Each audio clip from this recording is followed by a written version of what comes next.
Está no ar o Núcleo Sindical da TV Comunitária do Rio de Janeiro, recebendo hoje o dirigente sindical, presidente da nova Central Sindical de Trabalhadores e também conselheiro da TV Comunitária, Sebastião José da Silva. Sebastião, você acaba de chegar de Genebra, do encontro de uma conferência da Organização Internacional do Trabalho.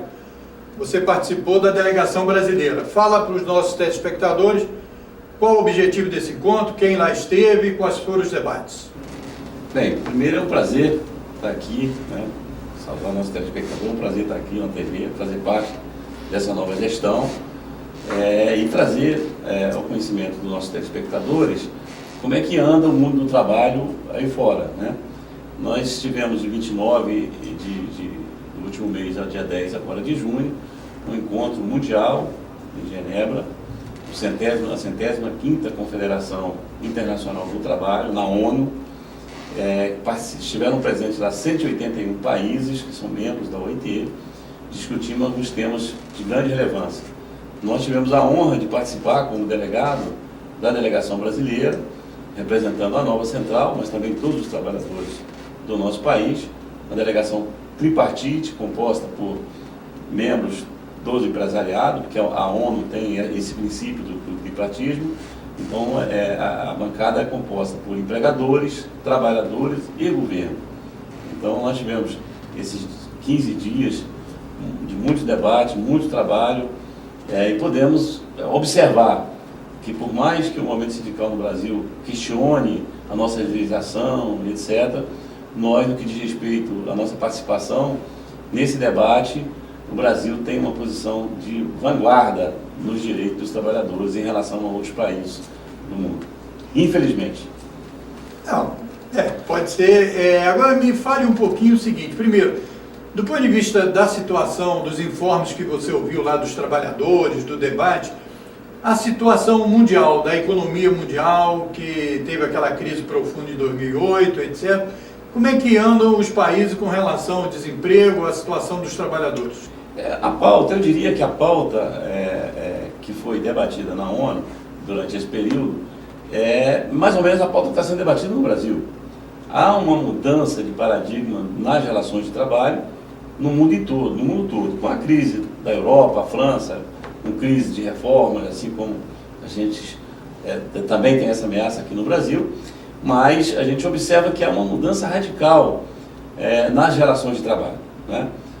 Um dos temas que eu participei mais efetivamente foi com relação às cadeias globais, que são as grandes empresas que atuam no mercado mundial e que precariza ou que terceiriza em várias etapas a sua produção sem nenhuma responsabilidade solidária, com trabalho decente, com uma série de trabalho infantil, contra o trabalho escravo, etc. Ou seja, muitas delas até ficam no noticiário do mundo. Nós somos contra o desmatamento, né? Nós somos a favor, contra o trabalho escravo, não queremos trabalho infantil, mas lá na ponta, na sua cadeia produtiva, tem alguém praticando e ela não tem nenhuma responsabilidade.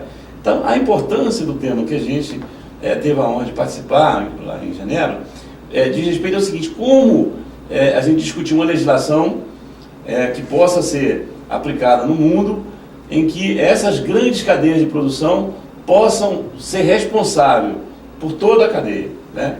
A gente discutiu muito lá, é um setor que no Brasil está vivendo uma crise terrível em função do mercado internacional, dos chineses, que é o setor de tecidos, né? Que é um setor importante da economia brasileira e da economia do mundo. E a gente observou que histórico, né? Histórico, as primeiras indústrias no Brasil foram têxteis. A organização sindical, esse segmento de trabalhadores, ele tem uma importância enorme na organização do mercado de trabalho, na organização das entidades no mundo, não só no Brasil. E, no entanto, ele hoje sofre uma precarização, porque citamos alguns exemplos de algumas grandes marcas, como a Zara, por exemplo, uma marca mundial, então, e os caras, não, a Zara é uma marca, né, todo mundo quer usar uma roupa, né, e aí como é que é isso? Né? Lá na Índia tem uma dona de casa com a máquina lá, trabalhando 12, 13 horas por dia, ganhando no dinheiro nosso aqui 50 centavos para fazer uma camisa, uma roupa para as madames, para a alta sociedade usar, sendo explorada, sem nenhuma garantia, sem previdência, sem absolutamente nada. Então, a grande discussão, o grande desafio da organização sindical hoje no mundo é como responsabilizar as grandes cadeias, porque os grandes conglomerados, essa palavra é difícil, mas é isso que está se estabilizando na economia mundial. São meia dúzia de empresas que estão ditando a regra da economia mundial e, consequentemente, do mercado de trabalho. Como fazer com que essas grandes cadeias possam ser responsáveis pelo trabalho decente, uma política contra o trabalho infantil, contra o trabalho escravo no mundo. Como fazer isso? Esse é um grande desafio. Foi um tema que nós tivemos debates até tarde da noite, né? E infelizmente, as conclusões, como depende de consenso, né? Porque tudo na ONU é consenso, não dá para entender, né? São interesses diversos, e você tem um governo que fica ali entre os interesses do empregador e o interesse dos trabalhadores, né? E você tem os trabalhadores defendendo ali a sua bandeira, e você tem os empregadores defendendo concentração de renda. Então, é muito difícil você ter um consenso. Eu até usei um termo numa palestra que eu fiz a respeito disso, para dizer o seguinte: é mais ou menos assim, qual é a palavra adequada a encontrar que cada um interprete do jeito que interessa. É mais ou menos isso que se chega às conclusões. Mas algumas medidas importantes vêm sendo a cada ano aperfeiçoado e se consegue avançar. Exatamente, é importante fazer a denúncia desse tipo de comportamento dessas empresas, que na propaganda é uma coisa e na realidade é outra, até para, diante do clamor da sociedade, da opinião pública, possa fazer esses avanços que você falou. Essas redes internacionais, você citou aí o da Zara, né? Mas a gente conhece muito, todo mundo, tá o negócio dos tênis, né? Porque os tênis, Adidas, o cadastro vai num lugar, o solado em outro, pinta, sei lá, em outro, é uma coisa. E teve também o caso dos celulares, né? Que da Apple, né? Que é lá da maçã e tal, que foi descoberto que em vários lugares, se não me falha a memória, ou China ou Coreia, teve muito, Japão parece, muitos suicídios. Coreia, Japão. Muitos suicídios e tal. Jornadas estressantes. Exatamente. Fala um pouco sobre isso. A jornada, como é que... Na verdade, o modelo que se aplica, inclusive nós tivemos alguns debates lá, o presidente do TST fez parte da delegação. Tribunal Superior. Do Tribunal Superior do Trabalho, o procurador-chefe do Ministério Público do Trabalho fez parte da delegação, o ministro e várias autoridades. E um dos temas mais discutidos lá é a questão do trabalho hora, né? Que a multinacional, por exemplo, o McDonald's, tenta aplicar isso no Brasil. O Sintoresp e algumas outras entidades de representação dos trabalhadores têm buscado até os tribunais internacionais para combater essa prática no Brasil. Mas isso está acontecendo muito lá fora, que é mais ou menos, um trabalho, eu diria, sem nenhuma previsibilidade do trabalhador, e aquele trabalho que você só é remunerado por efetivamente o horário trabalhado. Então, o deslocamento, o tempo que você vai no banheiro, 10 minutinhos para ir no banheiro, não conta como jornada, que é a jornada flexível que eles falam, né? Então, tem determinados setores na Europa que já o trabalhador é contratado e aí é o seguinte, a empresa liga para ele: amanhã você vem, eu preciso de você 3 horas. No dia seguinte, 5. E como não há nenhuma contribuição previdenciária, nada, ele mesmo tem que arcar com esses custos todos, então o valor hora acaba sendo bom. Então é um estímulo ao excesso de jornada, porque como ele ganha por hora, ele dá graças a Deus quando o empregador fala: eu preciso que trabalhe 12 horas, tem 24 horas, vamos trabalhar 24 horas, 6 meses o cara está morto. Nós discutimos isso lá, que são modelos de escravidão, claro, pela necessidade. O cara se submete àquilo por uma necessidade absoluta.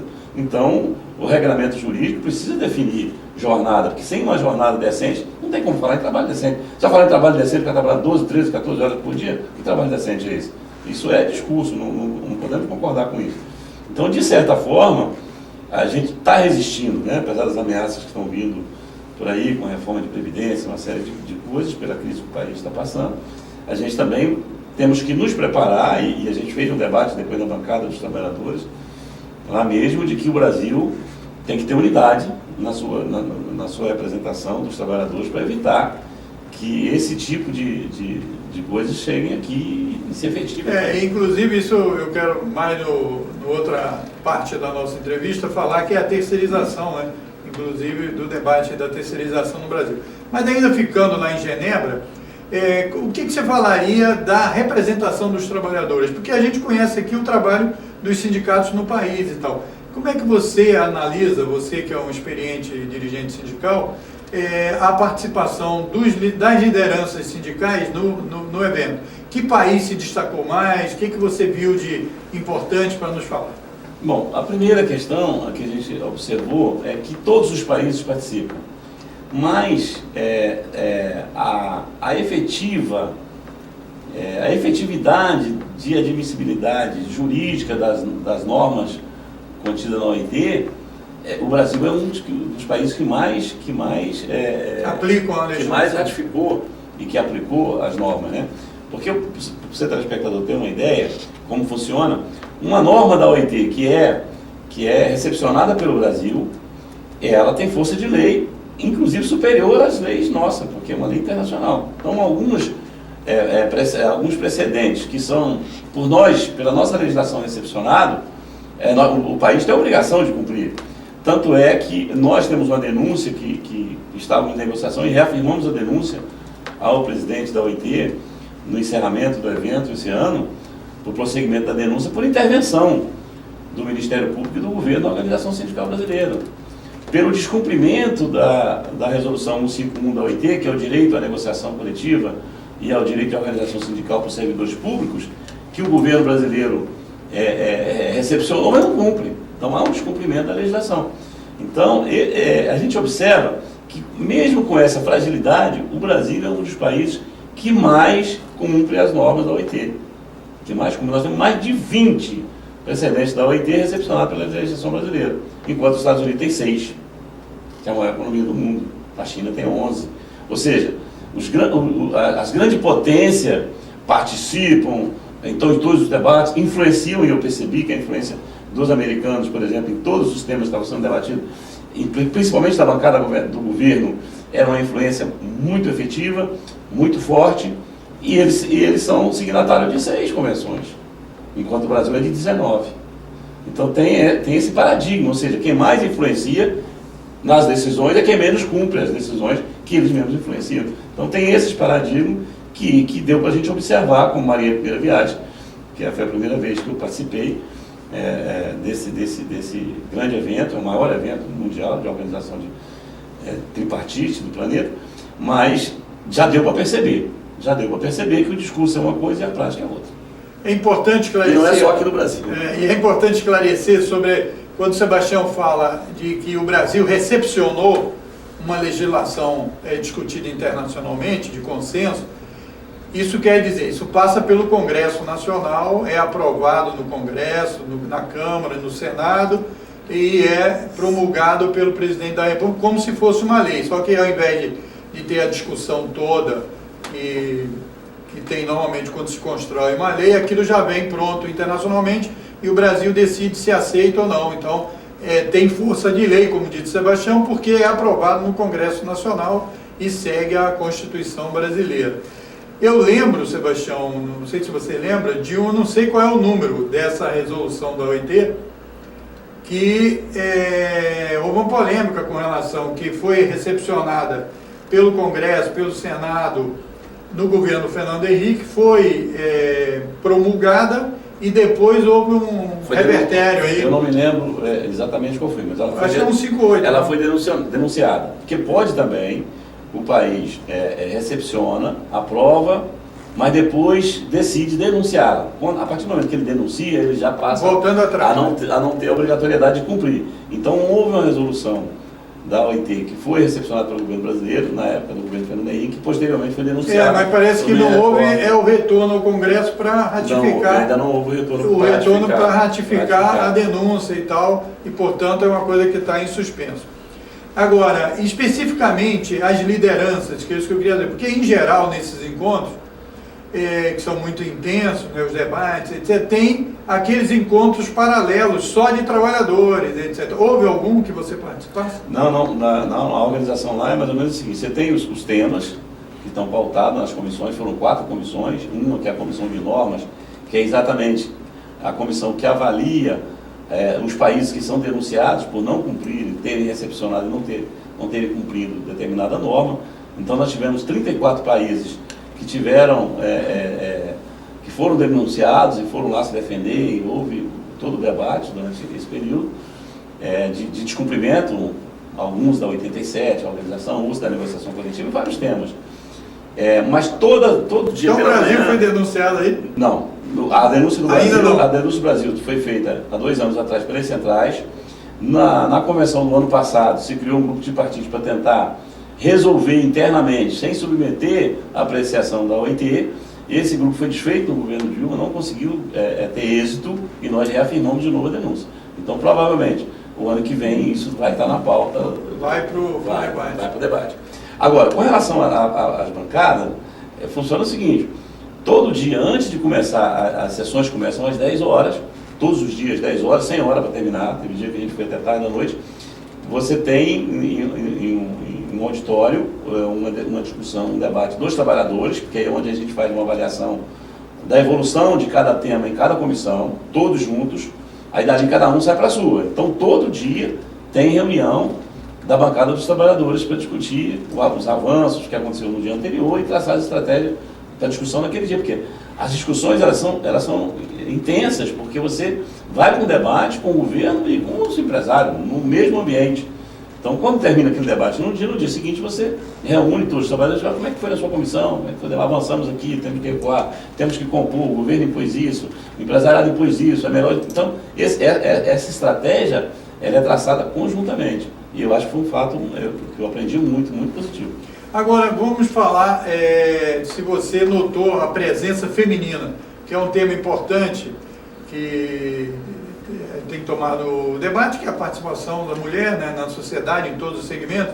Especificamente aí no movimento sindical, a gente sabe que a participação feminina ainda deixa muito a desejar, precisa de ser estimulada essa participação. Como é que você viu? Tem mulheres lá presentes? Na delegação brasileira, a gente percebeu, eu não sei o certo, mas me parece que dos 60 a gente tinha, acho que 18 ou 20 mulheres.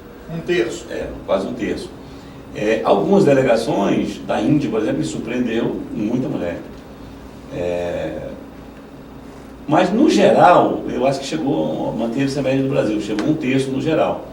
E principalmente nas comissões, foi interessante isso. Na discussão da comissão, foi tipo assim: se o presidente da comissão fosse homem, a relatora era uma mulher. Então houve paridade de gênero nas composições, ou seja, no foco da deliberação, a representação foi... Agora, você falou em comissões, só para a gente dar uma ideia aqui, porque a gente não tem um filme, a gente está vendo se vamos divulgar aqui algumas fotos e tal, que o Sebastião trouxe, aqui ao longo da nossa entrevista.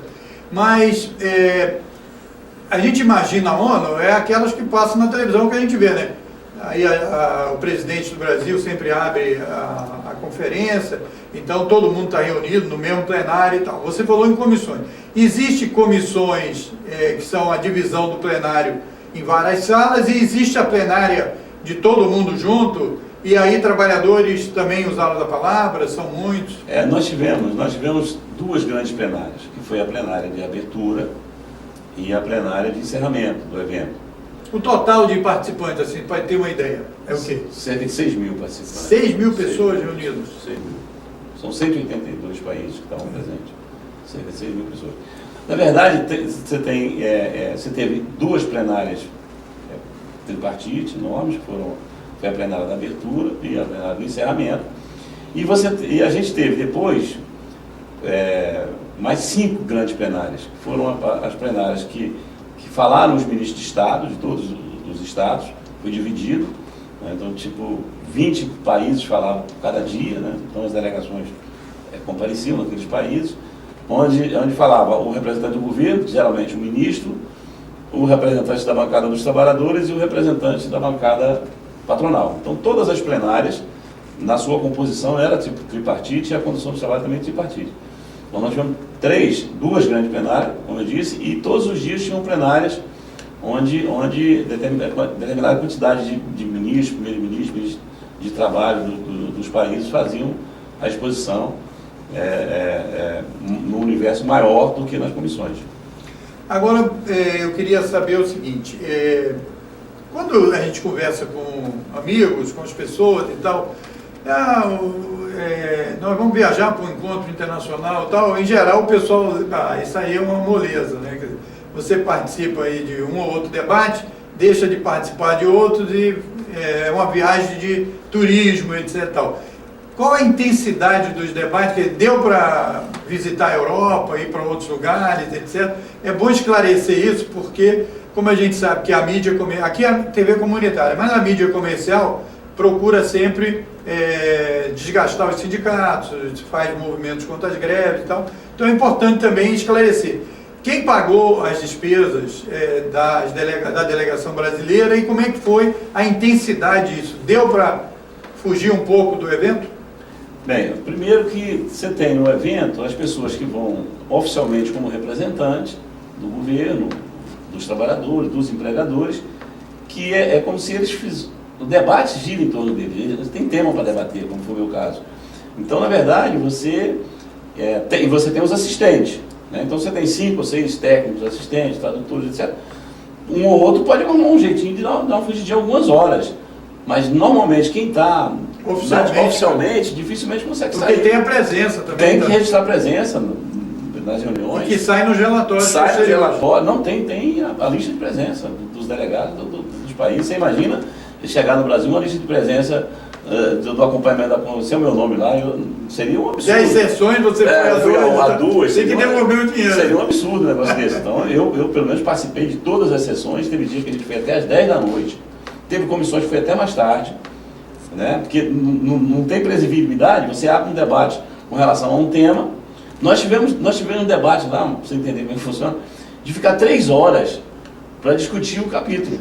Né? Não era o debate, qual a denominação que nós vamos dar para isso.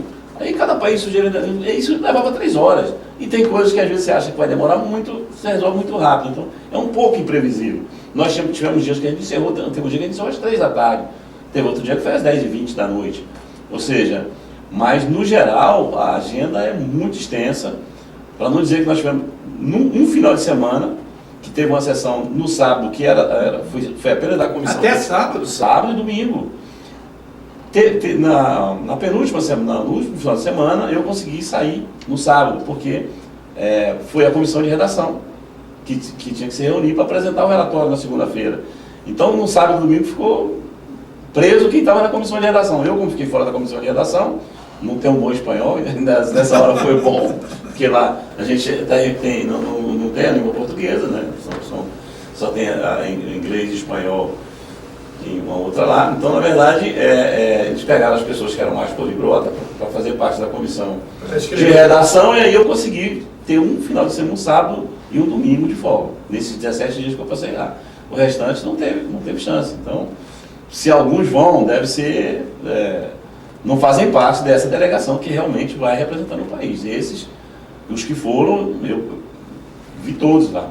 E agora, então, eu me lembrei agora de um aspecto seguinte. E a cobertura da mídia internacional, tal, como é que você notou que a mídia deu algum espaço? Porque a mídia aqui no Brasil, eu acho que nem citou, pelo menos que eu tivesse visto, nenhum citou esse evento da OIT. Eu acho que aqui a TV comunitária vai...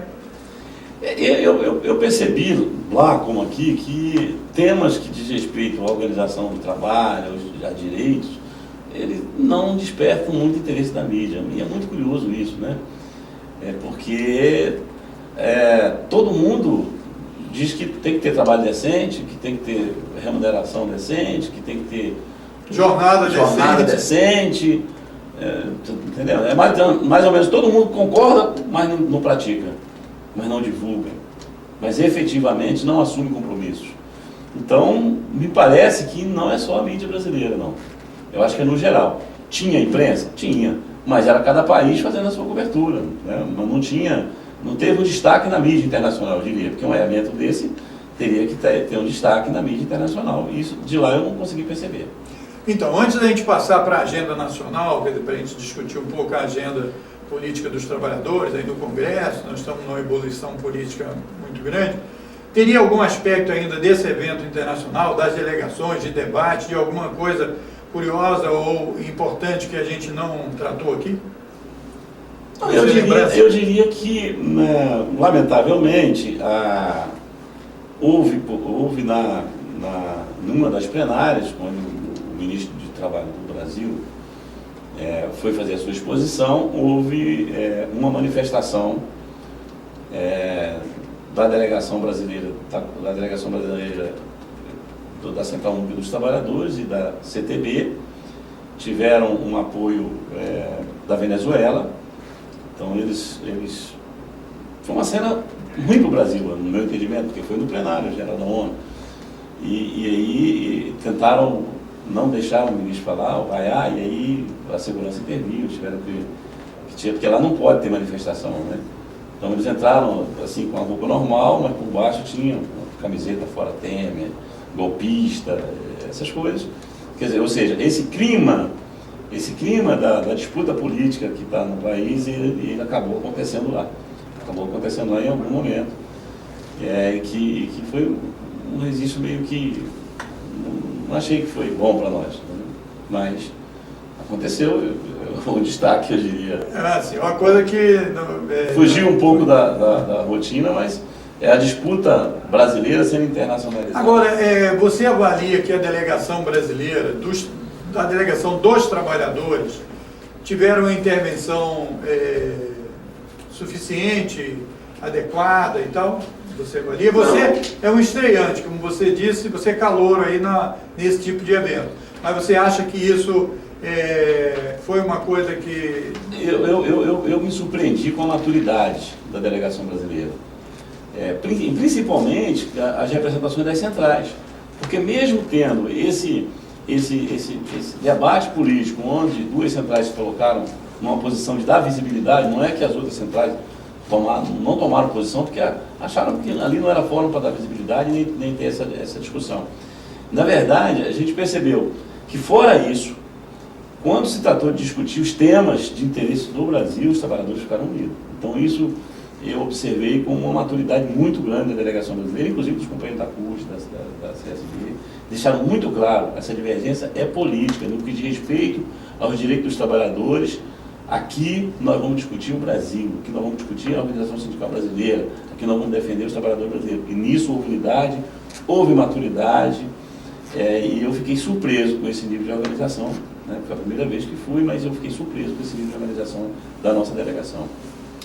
Então, nós vamos para um pequeno intervalo, você fica aí, nos aguarde, que a gente volta com o Sebastião, agora falando sobre a agenda política dos trabalhadores em Brasília, como é que está esse debate, terceirização, desemprego, previdência social. A gente volta já.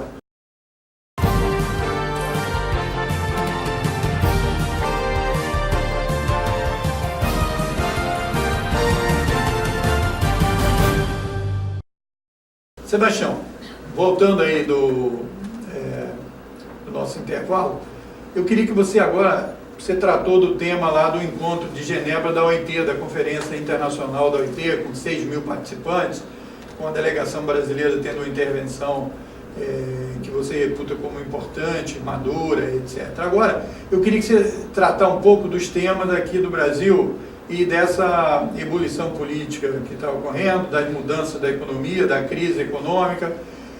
Como você avalia a situação, você que tem sempre participado de eventos em Brasília, como membro de vários conselhos lá da República, ligados ao Ministério do Trabalho, como é que você avalia a situação da economia e da luta dos trabalhadores em Brasília? Bem, primeiro, eu queria dizer o seguinte, para mim é muito cômodo, né, voltar para aqui, para essa discussão do momento eu diria, de ebulição política, né, que a gente passa no Brasil, de uma crise econômica, de uma crise moral, que pegou em cheio todas as instituições, inclusive a nossa, que pegou em cheio a classe política, né? E eu me lembro que a gente fez um debate aqui, o telespectador que nos acompanha deve lembrar, com outros companheiros aqui na bancada, cada um com a sua posição, e eu sempre tive uma posição de não personalizar essa questão da crise que a gente está em cima de pessoas. Eu sempre coloquei aqui, e vou ser repetitivo, na minha concepção, eu não estou falando aqui como central, como dirigente sindical, nem como representante, hoje estou na coordenação da bancada dos trabalhadores do Conselho Nacional do Trabalho, não é, eu estou falando agora como uma pessoa, como cidadão. Não está aqui o representante da central, nem o representante do Conselho, nem o representante da ONU, está aqui o cidadão brasileiro. Continuo, e aliás, eu amadureci ainda mais a minha convicção de que o nosso problema é estrutural. De que as instituições, da maneira que há o financiamento político no Brasil, sem uma reforma política profunda, uns mais, outros menos, uns abusam, outros ficam dentro da margem que a sociedade já entendeu como admissível, certo? Mas o sistema brasileiro, o sistema político brasileiro induz a corrupção. Já para eleger os nossos representados. E, lamentavelmente, o cidadão não tem, na sua maioria, não parou para pensar que, se a Constituição define que o poder emana do povo através do sufrágio, que se o voto dele não for um voto consciente, se o voto dele não for um voto analisado, não for um voto coerente, ali começa, né? Se ele votou porque o político prometeu que vai arrumar um emprego para a filha, ou que vai arrumar uma escola melhor para o filho, ou que vai arrumar um emprego, ou que vai asfaltar a rua, ou que vai arrumar uma ambulância, ou que vai arrumar dentadura, dar uma dentadura, ou que vai lá no centro médico fazer a fisioterapia. Ainda que sem essa percepção, estaríamos nós eleitores já participando, né? Por isso que às vezes eu me pergunto, será que os 513 que estão lá não refletem exatamente o que está aqui na base? Quantos nos afirmam, não, mas eles roubaram, eu sou honesto, não sei o que, já teve oportunidade? Já esqueceram a mala de dólar no seu carro e você foi atrás para devolver? Não sei. Então nós temos um problema. Nós temos um problema cultural. Deu um jeitinho. Então é muito simples, passa a ser um debate simplista quando a gente diz que o problema não é meu, o problema é deles. Então, primeiro a gente tem que se inserir no problema. Por mais que não seja coerente com o papel de sindicalista, mas como cidadão me sinto a obrigação de expressar isso. Então acho que o sistema nosso está podre. Não vai sobrar pedra sobre pedra. O que eu estou querendo discutir aqui, e que eu acho que é oportuno colocar para o nosso telespectador, é o tema que você me chamou. Isso, mas vamos, já que você... É o seguinte, até que ponto aqueles que lucram com a crise, né, vão colocar uma pauta para eles ganharem mais e a sociedade, o trabalhador perder ainda mais, pagar a conta, né? Eu acho que a agenda que você está colocando para a gente comentar aqui é mais ou menos nessa direção. Até que ponto o movimento sindical pode resistir para que essa conta seja no mínimo dividido para toda a sociedade pagar, né? E que o resultado, que o Brasil saia mais forte desse episódio lastimável que a gente está acompanhando aí no dia a dia.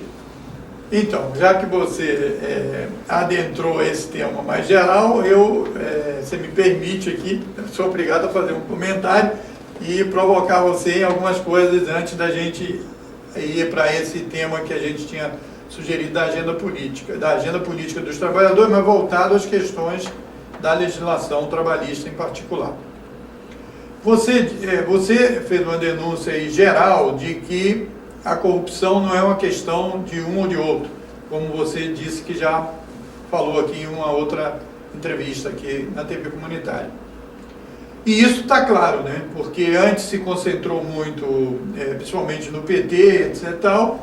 E depois se viu que era uma coisa de quase todos os partidos, com uma ou outra exceção. Todos bebem água da fonte.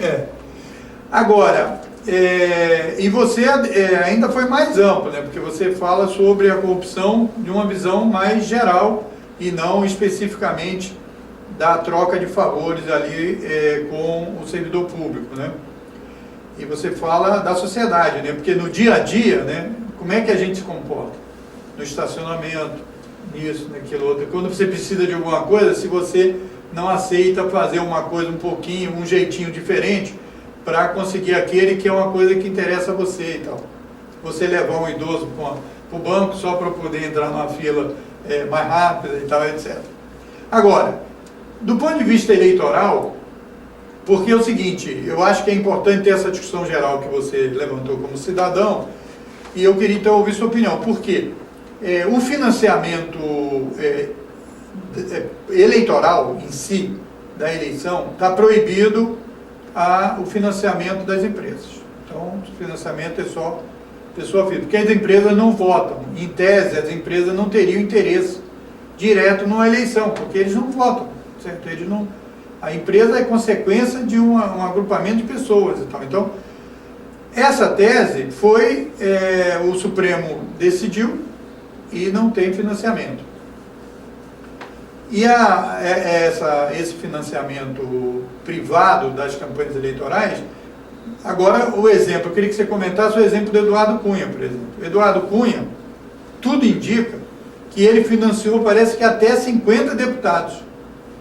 Então ele tinha uma bancada que eu acho que é maior do que muitos partidos, porque os dois partidos maiores, que eram o PT e o PSDB, né, em torno de 80 e tal, etc. Então o cara tem 50 parlamentares que ele deu dinheiro na eleição. Então é como se fossem laranjas dele.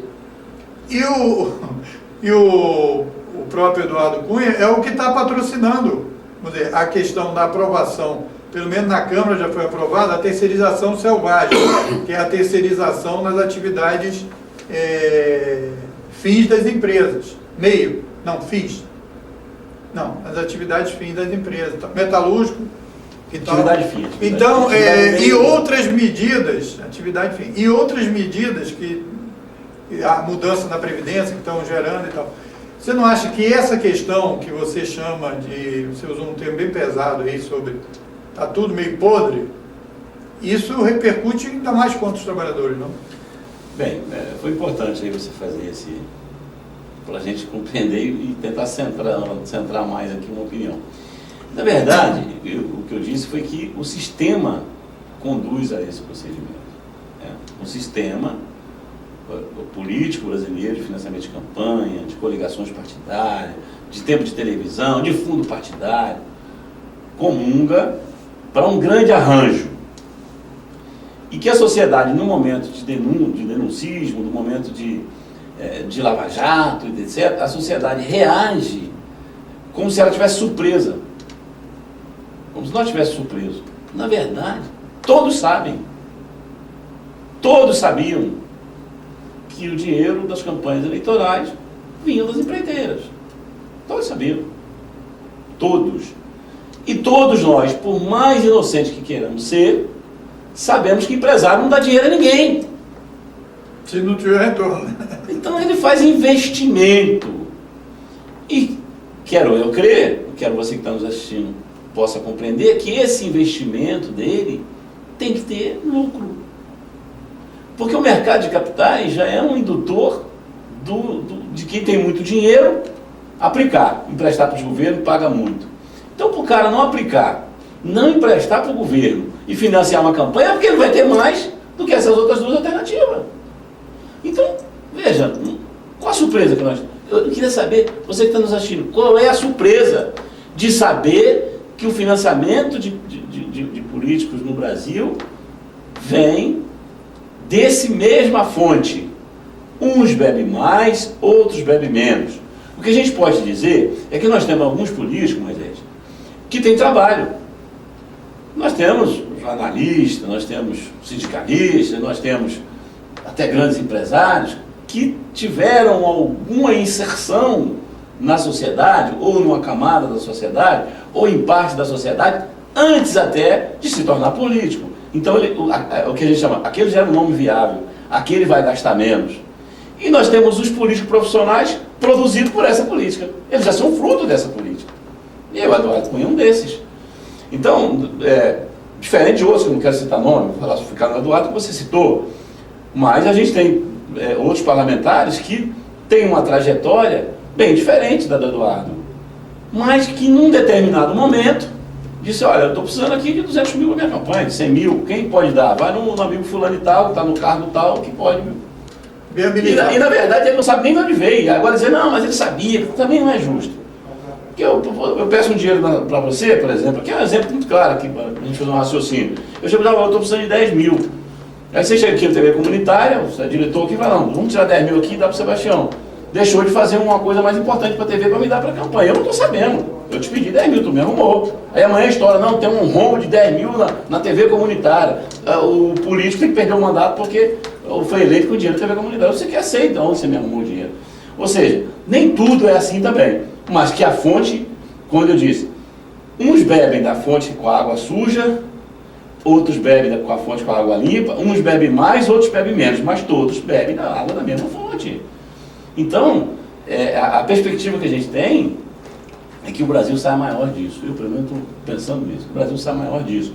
Agora, não é com os remendos que vem ocorrendo no sistema político brasileiro desde a ficha limpa.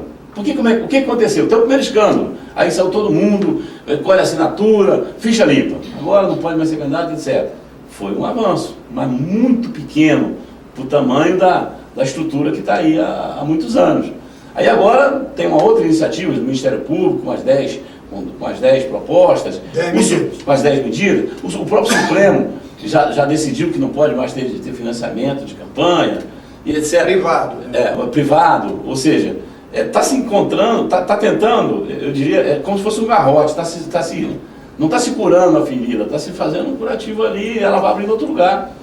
Então, sem reforma política profunda, o país vai continuar vulnerável. Então, você sugere, então, para a gente passar para o tema, uma reforma política profunda que certamente só poderá ser feita por quem não tem interesse imediato numa eleição, né? Que seria uma constituinte e tal, porque se for os caras que estão aí, vamos reunir aqui e ver como é que vai ser a próxima eleição. O cara vai dizer, será que eu vou ter voto? Exatamente. Então, e as 10 medidas do Ministério Público, por incrível que possa parecer, ela não proíbe o financiamento privado, certo? Ela toca em outros assuntos. Nos parece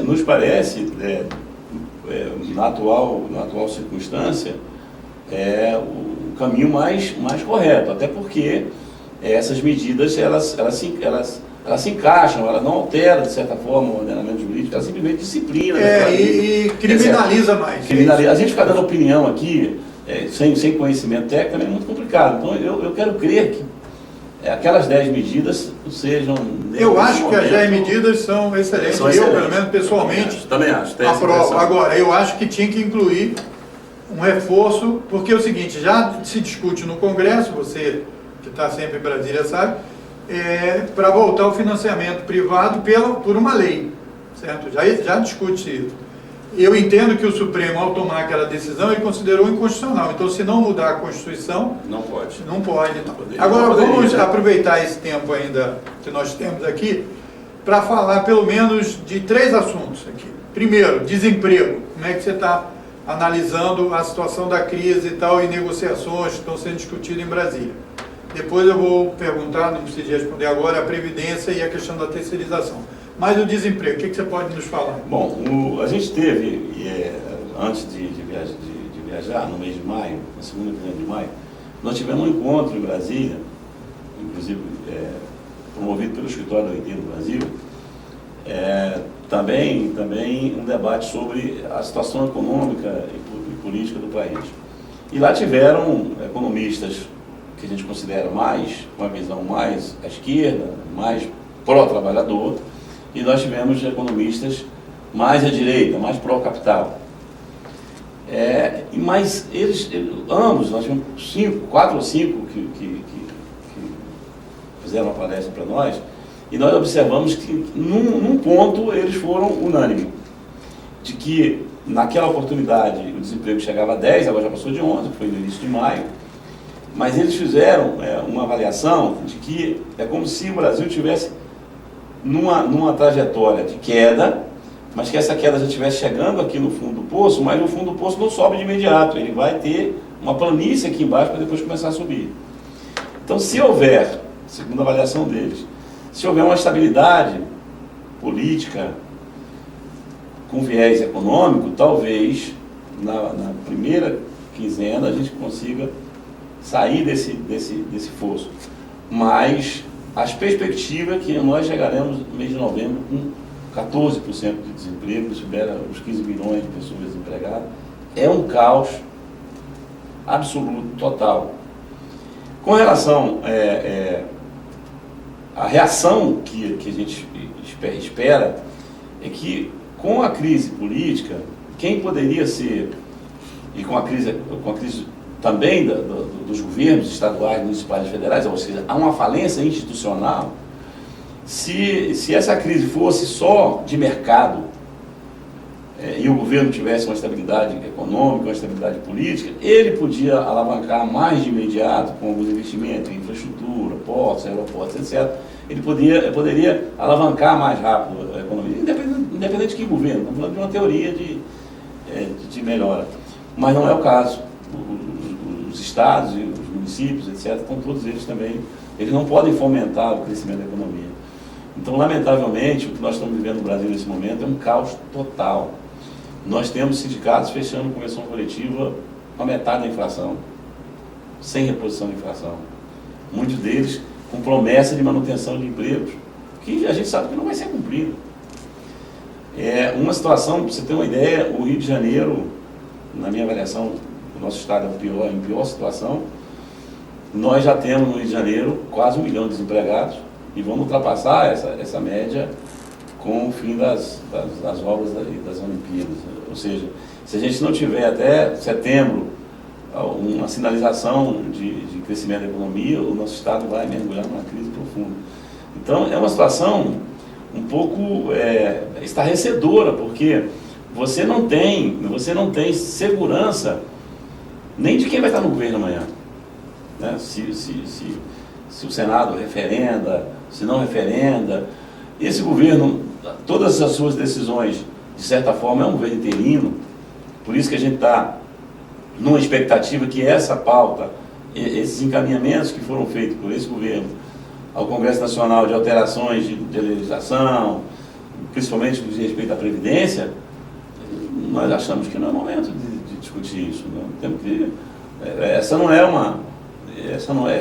esse Congresso que está aí não dá para botar essa discussão agora. Um momento é ruim para os trabalhadores, porque é um momento que a discussão vai girar em torno de quanto nós vamos perder. Não há perspectiva de que haja nenhuma reforma que possa sequer manter o mínimo de direito adquirido que nós trabalhadores temos. Então, nossa posição nesse momento é resistir. É resistir independente do governo esteja lá. Nós temos que resistir. Então, agora, sobre a Previdência, a sua posição é de que nenhuma medida de mudança da legislação trabalhista e tal deva ser discutida agora, porque é um momento de baixa, né, um momento ruim e tal, político e em particular para os trabalhadores. Porque você sabe, vocês já falaram isso, né, nos sindicatos, todo momento de crise, o couro que eles tiram primeiro, às vezes único, é dos trabalhadores.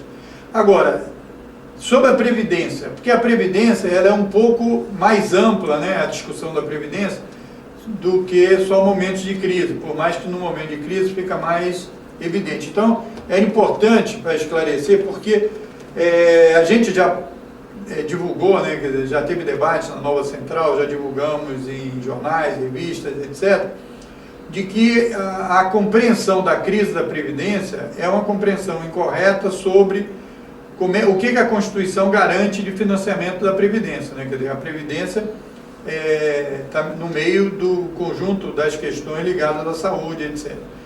Especificamente, o que eles querem, as propostas que foram mandadas para o Congresso ou que estão sendo elaboradas para serem enviadas, é ainda pior para os trabalhadores? Eu diria que é muito pior, mas eu também diria o seguinte, só para a gente se situar no momento que a gente está atravessando. Essa questão da reforma da Previdência tem mais de 10 anos, que está na ordem do dia. No entanto, nos períodos que nós tivemos o pico da economia, os empresários, a bancada empresarial no Congresso Nacional, foi pedir isenção fiscal, redução do que eles pagavam para a Previdência. Ou seja, Reduzir o dinheiro da Previdência. Reduzir o dinheiro da Previdência. E o governo deu incentivos que chegaram a mais de 50 bilhões no ano de incentivo de recursos da Previdência.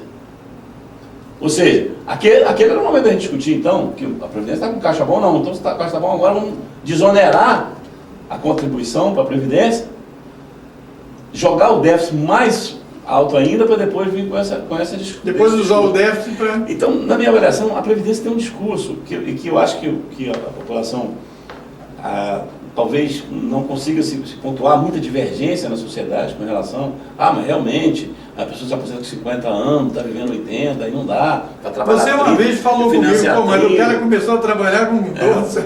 Então, eu acho que, na verdade, a gente precisa trazer essa discussão da Previdência para um campo mais eu diria, para um jogo mais aberto. Porque os próprios dados da Previdência são maquiados, de acordo com o interesse do governo de plantão. Então, a primeira coisa que nós, do movimento sindical, vamos cobrar do Congresso Nacional, vamos cobrar do governo, primeiro, a transparência nos dados divulgados da Previdência Social. Porque os dados e as estatísticas da Previdência são para atender o interesse de momento, para mudar a Previdência. Basta ver que tinha uma discussão, que o trabalhador se aposentava muito novo. É 5% que começou a trabalhar com 14, 15 anos. Hoje não tem, é a minha geração, é a sua geração. A geração do meu filho já ingressou no mercado de trabalho com mais de 20 anos, porque teve oportunidade. Outros ainda, uma minoria ainda não consegue. Mas de qualquer maneira, a média de aposentadoria por tempo de serviço, ela já tende a crescer naturalmente, pela mudança, né, do próprio mercado. A outra questão é o seguinte: o mercado de trabalho brasileiro é o mais rotativo do mundo. Então, 35 anos de trabalho, o cara vai se aposentar, ele começa com 20, 55 e se aposenta. Me diga, a não ser o profissional liberal, a não ser o profissional, o servidor público, que presta concurso público, tem estabilidade, qual é o motorista de ônibus que vai ficar 35 anos na empresa? Qual é o trabalhador da construção civil que vai ficar 35 anos no canteiro de obra, direto? Qual é a empregada doméstica que vai ficar 35 anos trabalhando no canteiro assinado para a mesma madame? Todos os dados dizem que só a mudança de emprego do trabalhador, a média de outra atividade do trabalhador brasileiro hoje é de menos de 2 anos. E se a mudança de um emprego, ele já perde no mínimo 3, 4, 5, 6 meses, se ele mudar 10 vezes durante 30 anos, já se foi 6 anos. Já tem 41 aí, não é mais 35. Então é lorota. Conversa fiada. É conversa fiada. É pegar, tentar fazer o ajuste da Previdência pela exceção e não pela regra. Eu não estou dizendo que ninguém não se aposenta com 53, 54, mas é a exceção, não é a regra. A regra hoje é a aposentadoria por idade e com salário mínimo. E a regra é aquele que se aposenta com um pouquinho mais do que o salário mínimo, em 5, 6 anos já está ganhando salário mínimo. Essa que é a regra, que já é uma regra de retirar direito. A que está em vigor hoje, ainda querem piorar. E Sebastião, e mais, veja bem, você falou bem, tem que botar os números direitinho aí na transparência. Por quê? Vamos primeiro separar quem paga a Previdência, que são os trabalhadores com CLT e tal. Outros dados da Previdência são a assistência social, na minha opinião, que foi criado que foi criado sem a contribuição, que é o caso, que é correto, eu sou a favor do trabalhador rural, claro, certo, e tal, que não teve aquela contribuição e que recebe uma assistência da Previdência. Corretíssimo, mas tem que entender que não é a questão de que eles ficam falando, não tem que aumentar para aumentar a contribuição, para o bolo aumentar e poder pagar as pessoas e tal. E mais, tem que ver o seguinte, a Previdência dos deputados, a Previdência dos senadores, o cara trabalha 8 anos, apenas 8 anos, 2 mandatos, Senado é 1 mandato, deputados são 2 e tal, ele fica com integral, durante o tempo todo. E o servidor público, que é uma outra situação que precisa de esclarecer e tal, para não ficar em cima do trabalhador da CLT. Quer ver, eu vou falar algo aqui que não tem consenso entre nós, trabalhadores, entre representantes de sindicatos. É divergente, né? É divergente e é polêmico. É polêmico. Mas eu sou um dirigente polêmico, não tem problema de falar. Eu sou polêmico. Não, e você está usando o seu espaço. Não, eu sou polêmico. Exemplo, fator previdenciário que dizem que economizou recurso de 10 bilhões para a Previdência Social em 5 anos, Esse fator previdenciário é o mais danoso que tem para os trabalhadores.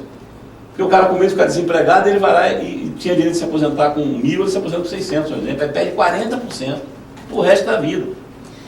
Mas não se aprovou, a gente não chegou agora, as centrais não cederam, nós não fomos lá no fundo do poço e aceitamos o fator 85-95. Ah, quer resolver a questão da idade? É só acabar então o fator. Muitos vão ficar bons comigo, eu sou a favor de acabar com o fator. Por quê? Porque o fator só prejudica o trabalhador. Só faz com que ele se aposente com menos. Ah, se o problema é a idade, mas não precisa mexer em nada. É só extinguir o fator e deixar só o 85-95. Então, cara, tem que comprovar que tem, somada a idade mais o tempo, 95 anos. Duvido que ninguém vai aposentar com 55, com menos de 60 anos. Já não vai. Agora vai aposentar. 95 anos para mulher. 85 para mulher e 95 para homem. É a soma da idade, mais do tempo de trabalho. Mas o tempo de serviço não é contínuo. Então, você para chegar a 85, 95, se você começar com 20 anos, você tem que trabalhar 35, você vai chegar a 55, aí 55 com 35, dá 80, dá 90, ainda não dá para você se aposentar. Então, apenas, vamos dizer, 2% do trabalhador consiga ficar 35 anos na mesma empresa, ele vai se aposentar, sabe quantos anos? 60. Para chegar aos 95. Então acabou a questão da idade, só aplicando a regra do 85-95. Agora, ainda que alguns trabalhadores vão ficar aborrecidos comigo, mas eu vou ter que trabalhar 2, 3 anos a mais. Mas você vai se aposentar com o salário vigente, você não vai abrir mão de 40% do que você contribuiu durante 30 anos, só para se aposentar um ano a menos, e isso é prejuízo para você, trabalhador. Então, se o governo quer corrigir a questão de dizer que o trabalhador está aposentando muito novo, extingue o fator previdenciário. Porque isso aí é nocivo para o trabalhador. Isso. O Sebastião até levantou da cadeira aqui. Então a gente vai ter que continuar esse debate no próximo núcleo sindical. O outro tema da terceirização e outros debates nós faremos nos próximos programas. Eu queria agradecer a presença do Sebastião. Obrigado pela sua presença aqui. Estamos sempre à disposição. Você é diretor da TV, então aqui vai estar sempre presente aqui no núcleo sindical e outros sindicalistas. Nós tínhamos também o debate da questão dos rodoviários para fazer e tal, mas a gente fará num próximo programa. Quero agradecer a sua atenção, a sua audiência e até a próxima edição do Núcleo Sindical da TV Comunitária do Rio de Janeiro.